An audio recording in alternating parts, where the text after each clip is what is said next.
የሌላውን አላውቅም። ሌላው ደግሞ ከኔ ጋር አንዷን እቃ ይዞ ሲሄድ ምናምን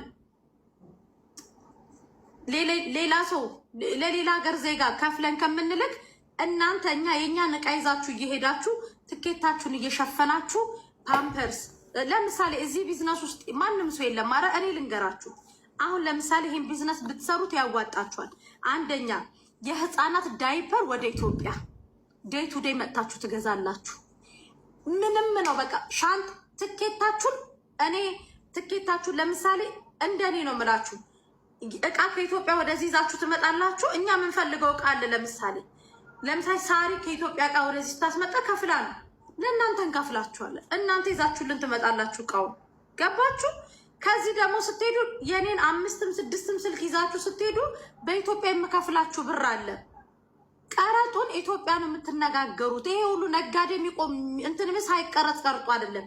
ለእያንዳንዱ ነገር መላና ሲስተም አለው ማሬ። ሁሉም ነጋዴ ወደ ዱባይ የሚጎርፈው ዝም ብሎ አይደለም። በቃ ከኛ የሚጠበቀው ቀና ልብ ነው።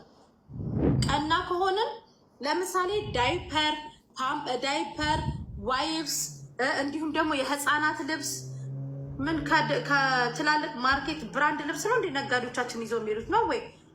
ማታ ይገባሉ፣ ዴይ ቱ ዴይ ይመጣሉ፣ አሽራ ድርሃም ይወስዳሉ። ከላስ እችን ስናገር ልትናደዱ ትችላላችሁ። እንዳትናደዱ።